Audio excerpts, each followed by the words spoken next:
I'm really honored to introduce Monica and Aaron of the local butcher shop.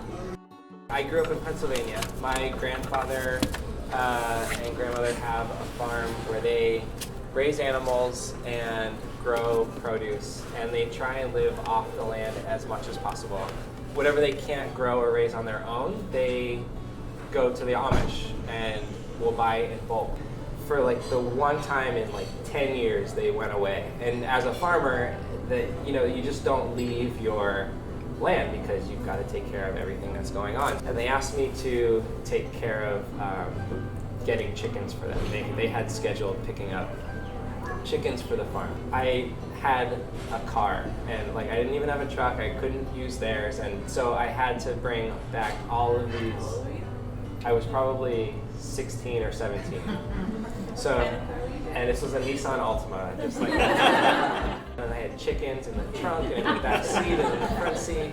And going down the highway with all the windows down, there was like feathers going everywhere.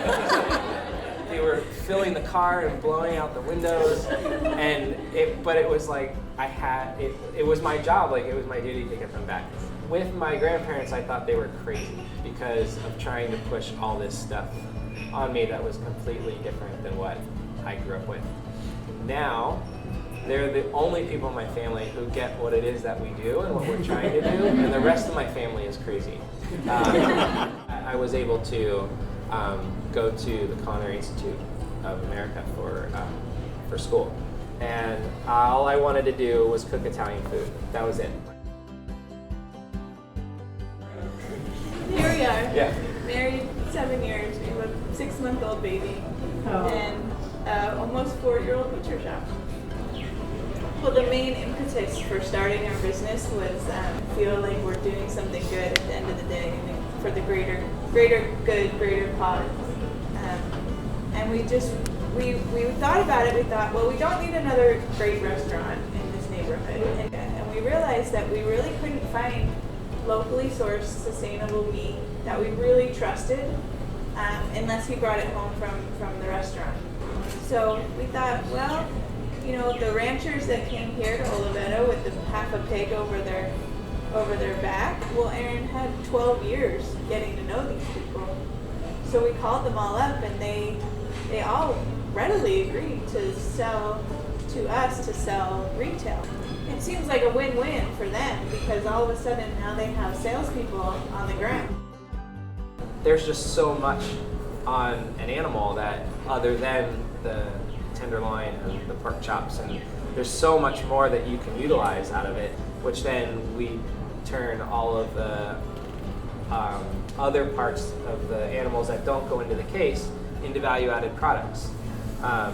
So soups and stocks and stews and sausage and pâtés and soap and dog food and just a way to utilize the whole animal. It shows more respect for the whole animal too, and that you're appreciating this whole thing. If you're going to take the life, you might as well use it as best as you can.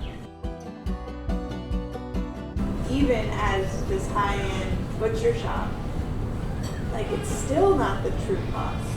You can't charge the true cost.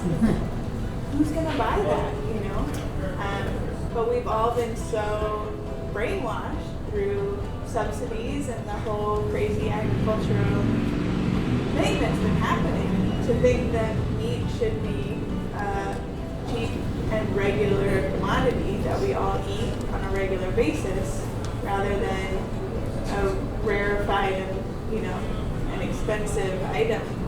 It's certainly not a business that, we're not getting rich. Yeah.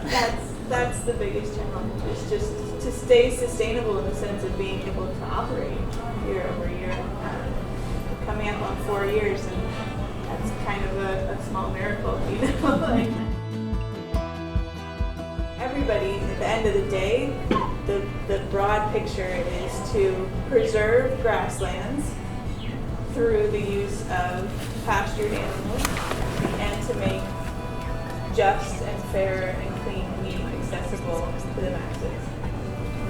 That's really the end goal. And whatever role we can play in that, we're game.